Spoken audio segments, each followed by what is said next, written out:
what the login page would look like.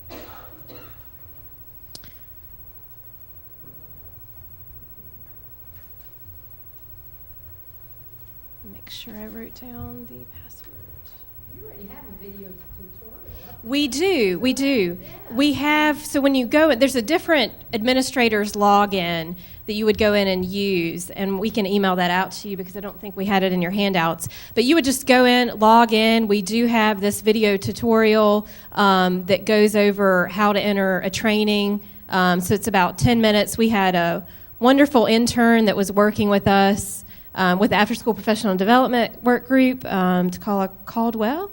And let me just get to the part in the video. She actually goes in step by step, so she's talking over, showing you how you can go in and enter a training. So it's very user-friendly. She did a fantastic job with this.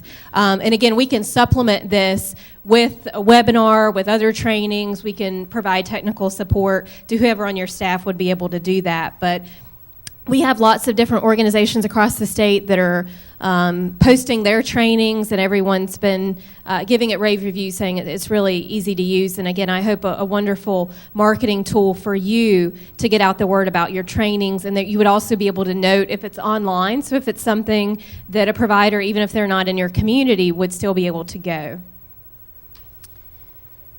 Any questions on that? Again, very quick overview. We had a lot to cover today. But before we move into the next part of the agenda, any questions on the database, on how to use it, or who would need to do it at your college? This is for training hours for CEUs or any kind of professional? Yes, it is for, and we will have it right now. It's set up so you can search a variety of ways. We will have it set so you can search by CEU bearing offerings or in-service training, or there may not be anything offered for it, but it could still be a great one-hour workshop or something like that. So we're not turning away anything right now. We're cataloging it all and just building in those search features so that a practitioner that's actually looking for CEU bearing could go in there and find that easily.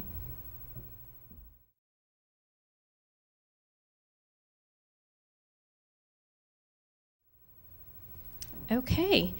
At this time, I would like to call up Kara Richards with the Division of Public Health. She is the Move More After School Coordinator and part of an exciting initiative that Nccap has been part of around building physical activity standards for after school. Kara? Hi, thank you. Once again, my name is Kara Richards. I'm with the Physical Activity and Nutrition Branch with the Division of Public Health. I'm the Physical Activity Specialist, and I've been on the job for about a month and a half, so bear with me today. So really thrown into it, but I'm really excited to be here, and thank you so much, Jamie, for inviting me. So I'm just going to briefly speak about the physical activity, the Move More After School standards for physical activity. This is a project that's been going on for a few years now. I believe that you all have one in your bags. They look like this, and Move More After School Physical Activity. And I brought some extras with me as well, so if anyone's interested in taking a few with them, I'd love to give those out to you. And I don't have a card yet, but I can take your card if you wanted more than what I have with me today. So just briefly, kind of a little background on the standards. They are recommendations of how to make physical activity an intentional component of after-school programs. This is not to say that it's required. It's also not to say that this is the only way, or after-school programs are responsible for helping or responsible for providing all the physical activity a youth may need. And for those of you who may not know, the national guidelines suggest that children engage in 60 minutes of physical activity throughout the day. And that doesn't all have to be 60 minutes. We don't want 5-year-olds on the treadmill for 60 minutes. This can be broken up into 10-minute bouts throughout the day.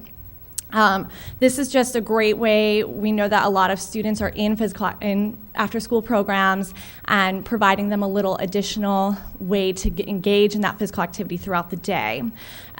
These were created through a collaborative, which was comprised of after-school programmers, funders, community partners. Oh, and on the very first page, you can actually see a list of the collaborative, which includes some really great organizations, the Boys and Girls, YMCAs, the North Carolina Health and Wellness Trust Fund, so a wide range of partners were engaged in this. And throughout the entire process of developing the standards, we engaged different types of organizations and people in different roles within those organizations. So we wanted to make sure that these standards can be applied for all types of after-school settings. And the process included an online survey, focus groups, a consensus panel, an expert review process, and we came up with 7 different recommendations, which are a few pages in, but I'll briefly review those quickly. The time and intensity, as Laura Hewitt mentioned earlier this morning, that our standards would like to see 20% of the time engaged in an after-school program engaged in physical activity, or 80% of the time if that program is specifically designed for recreation or sports. Obviously, we want the students who are there for sports or recreation to be engaged in physical activity, but also know that we can get small bouts of physical activity in even if the children are there to learn, for tutoring or whatever their purpose may be. Qualified staff and training is also really important. We've heard a lot of discussion about training today, and we make sure that they're safe, CPR certified, and hopefully provide 16 hours of staff training annually. Program size, 1 staff for 15 participant ratio. This is a little higher. This is we know that the Division of Child Development was also engaged in this process, and so we know that all these recommendations do not conflict with the child care regulations. So these are just recommendations. Equipment, also make sure that the equipment is safe and also appropriate for age and development. Excuse me. Curriculum, we'd like to see that the physical activity is planned and also it has an intent, not just let the kids get out there and just run. We can also plan it, make sure it's part of the curriculum as well. So there are ways to be physically active when the children are still learning or doing activities as a group that may be related to a specific topic or academic subject. Facilities, both indoors and outdoors. As Laura Hewitt also mentioned, with the DCD, they mentioned I think they said 30 minutes of outside, getting outside for 30 minutes. But we know not every day in North Carolina is nice enough to go outside, even though we are blessed with a lot of nice weather here. But we can also get the activity indoors as well, just making sure that those environments are safe to be active in. And finally, evaluation. We want to see that you're measuring how much activity is being done, evaluating how it's done, how much the children like it. Not just is it being done, but are the children engaging in it, participating, and do they enjoy it? So all the standards also you can find online at movemoreafterschoolnc.com, and as I said, you have those. So what we found from one of our online surveys, which included over 200 respondees, and we know that 200 is not a representative number, but we know that it's a representative sample. So we know that the people who did respond in this are after-school providers and have seen the physical activity standards. So over 80% of the people who responded to this online survey said that they're interested in adding more physical activity within their after-school setting. So we want to, there is a need and an interest for increasing the amount of physical activity that is provided. However, there are barriers, and those barriers included required time for homework, a lack of equipment, lack of indoor space, lack of ideas and knowledge of how to engage the children in physical activity, and also lack of interest by the children. The two greatest barriers and needs are training and ideas and supplies.